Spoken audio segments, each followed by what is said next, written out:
দীৰ্ঘদিনীয়া সাংবাদিকতা জীৱনৰ আজি সবাতোকৈ এটা দুখ লগা দিন কাৰণ যিটো ঘটনা আমাৰ এই ঘটনাটো হৈছিলে আমাৰ সকলোৰে মৰমৰ শিল্পী জুবিন গাৰ্গৰ মহাপ্ৰয়াণৰ পিছত তেওঁৰ মৃত্যু ঘটনাক কেন্দ্ৰ কৰি জড়িত য'ত শ্যামকানু মহন্ত আৰু সিদ্ধাৰ্থ শৰ্মা যিদিনাখন গুৱাহাটীৰ পৰা তেওঁলোকক বাক্সা জিলা কাৰাগাৰলৈ প্ৰেৰণ কৰা হৈছিল সেইদিনাখন সেই জেলৰ সন্মুখত থাকি আমি অসমৰ প্ৰতিটো চেনেলৰ সাংবাদিকে সংবাদ পৰিৱেশন কৰিছিলোঁ আমাৰ চেনেলৰ পৰা 4গৰাকী সাংবাদিকে আমি সেই কৰ্তব্য সম্পাদন আমি কৰিছিলোঁ আৰু তাত লাঠি চালনা হৈছিল আৰু লাঠি চালনা হোৱা মুহূৰ্তত আমাৰ সংবাদ মাধ্যমৰ কেমেৰাত সেই দৃশ্য প্ৰথমতে বন্দী হৈছিল আৰু তাৰ পিছত যিগৰাকী আৰক্ষী বিষয়াৰ নাম জড়িত হৈ পৰিছে গীতাৰ্থ দেৱ শৰ্মা অতিৰিক্ত আৰক্ষী অধীক্ষক তেওঁ মোক একো কোৱা নাই কিন্তু তেওঁৰ পিতৃ হিতেশ দেৱ শৰ্মা অসমৰ NRCৰ সমন্বয়ক তথা শীৰ্ষ প্ৰশাসনিক বিষয়া প্ৰাক্তন তেওঁ কালি মোক 1:30 বজাত মোৰ ব্যক্তিগত মোবাইল ফোনত তেখেতে ফোন কৰে আৰু ফোন কৰি ভাবুকি প্ৰদান কৰে ভাবুকিৰ কথাটো হৈছে তেখেতে কৈছে যে যদি মই ৰাস্তাৰে গৈ থাকোঁ তেনেহ'লে কোনোবা গাড়ীয়ে খুন্দিয়াই মোক মেজৰভাৱে মোক আঘাতপ্ৰাপ্ত কৰে তেনেহ'লে মই কাক অভিযোগ দিব যাম তাতে ক্ষান্ত নাথাকি তেখেতে কৈছে যে মোৰ 8 বছৰীয়া সন্তানৰ যদি ওলাই যোৱা অৱস্থাত কিবা হয় মই কাক অভিযোগ দিব যাম ইয়াৰ লগে লগে তেখেতে মোক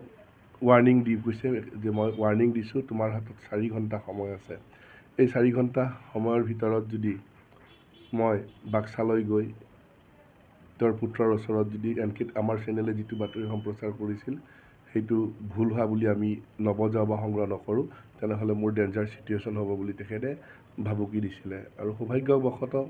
মোৰ মোবাইলত গোটেইখিনি ৰেকৰ্ডিং হৈ ৰৈছিলে আৰু সেইখিনি সেই মৰ্মে মই মোৰ চেনেলৰ সম্পাদকৰ হাতত জমা দিছোঁ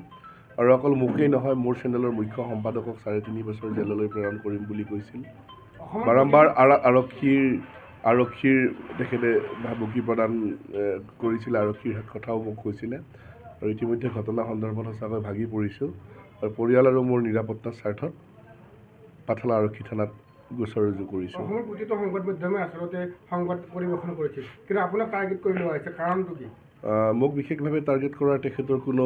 কাৰণ নাছিল কাৰণ এটা কথা স্পষ্ট যে সেইদিনা মই উল্লেখ কৰিছোঁ আমাৰ চেনেলটোৰ 4গৰাকী সাংবাদিক গুৱাহাটীৰ পৰা অহা এগৰাকী সাংবাদিক নলবাৰীৰ পৰা এগৰাকী অহা সাংবাদিক মই নিজে আৰু বাক্সা জিলাৰ এজন সাংবাদিক 4গৰাকী সাংবাদিকে আমি কৰ্ম সম্পাদন কৰি আছিলোঁ আৰু যি সময়ত আকস্মিকভাৱে লাঠি চালনাৰ ঘটনা সেই লাঠি চালনাৰ ঘটনা আমাৰ চেনেলত লাইভ হৈ থকা অৱস্থাত সম্প্ৰচাৰিত হৈছিল যিটো প্ৰথম আমাৰ চেনেলতে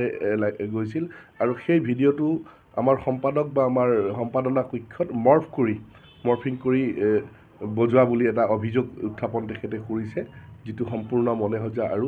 ভিত্তিহীন লাইভযোগে সম্প্ৰচাৰিত হৈছিল কিন্তু যি নহওক আজি ক'বলৈ ভাষা নাই মই এনেধৰণে সংবাদ মাধ্যমৰ আগত কম কিবা কোৱাৰ মানসিকতাও মোৰ নাছিল কিন্তু যি ঘটনা ঘটিল এই ঘটনাত সঁচাকৈ আচৰিত হৈছোঁ আৰু মানসিকভাৱে ভাগি পৰিছোঁ আজি দৰাচলতে এটাই কথা ক'ব বিচাৰোঁ যে ক'বৰ ভাষা নাই কাৰণ মই কিবা দোষ কৰিছোঁ মোক শাস্তি দিয়ক মোক লক্ষ্য কৰি লওক কিন্তু মই বুলি নহয় অসমৰ কোনো সাংবাদিকৰ কণমানি সন্তানক টানি অনাটো এইটো এটা পিতৃ হিচাপে বহুত দুখ লগা ঘটনা আৰু মই বুলিয়ে নহয় অসমৰ কোনো সাংবাদিক বা আন কৰ্মচাৰীয়ে হওক বা আন কৰ্মীয়ে হওক ব্যক্তিগত কথাক কেন্দ্ৰ কৰি পৰিয়াল বা সন্তানক টানি অনাটো এইটো গ্ৰহণযোগ্য হ'ব নোৱাৰে এইটো অত্যন্ত দুখজনক কথা কি ক'ব যিহেতু যি সাংবাদিক ৰাণা ডেকাৰ ওপৰত হত্যাৰ ভাবুকি আহিছে হিতেশ দেৱ শৰ্মাই ৰাণা ডেকাৰ 8 বছৰীয়া সন্তানকো হত্যাৰ ভাবুকি দিছে গাড়ী দি খুন্দিয়াই হত্যা কৰাৰ ভাবুকি দিছে জাতীয়তাবাদী যুৱ ছাত্ৰৰ কেন্দ্ৰীয় নেতা হিচাপে আপুনি কি ক'ব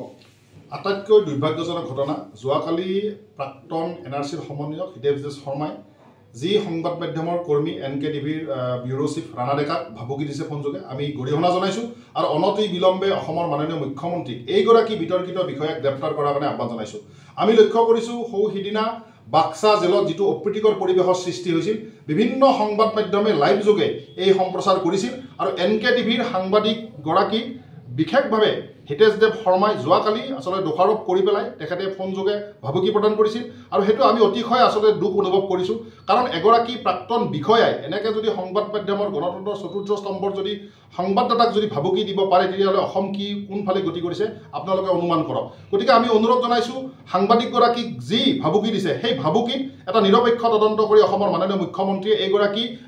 প্ৰাক্তন বিষয়াৰ বিৰুদ্ধে এটা গোচৰ ৰুজু কৰিব লাগে মই অনুৰোধ জনাইছোঁ আৰু তাতকৈ ডাঙৰ কথা হৈছে সাংবাদিক ৰাণা ডেকাৰ যিগৰাকী সন্তান 8 বছৰীয়া সেই সন্তানগৰাকীক গাড়ী খুন্দিয়াই মাৰিলে কি হ'ব বুলি ভাবুকি প্ৰদান কৰিছে আটাইতকৈ ডাঙৰ কথা গতিকে এই বিষয়টো এনেকুৱা এটা আৱৰ্তত সময় পৰিছে তেখেতৰ পুত্ৰক বচাবলৈ গৈ ৰাণা ডেকাৰ পুত্ৰক হত্যা কৰাৰ নিচিনা এটা তেখেতে পৰিৱেশ তৈয়াৰ কৰিব বিচাৰিছে গতিকে এই পৰিৱেশ তৈয়াৰ কৰাৰ আলত সমান্তৰালভাৱে এটা বিশেষ চক্ৰ জড়িত আছে হিতেশ দেৱ শৰ্মাৰ তত্ত্বাৱধানত গতিকে মই অনুৰোধ জনাইছোঁ অসমৰ মাননীয় মুখ্যমন্ত্ৰীক এনেকুৱা ধৰণৰ বিতৰ্কিত ব্যক্তি যি বিতৰ্কিত ব্যক্তিয়ে জুবিন গাৰ্গকো কতো সমালোচনা কৰিছিল সংবাদ মাধ্যমত বা ফেচবুকৰ জৰিয়তে তাৰপিছত যেতিয়া প্ৰৰোচনাত পৰিছিল যেতিয়া ৰাইজৰ ককৰ্থনাৰ বলি হৈছিল তেতিয়া তেখেতসকলে সেই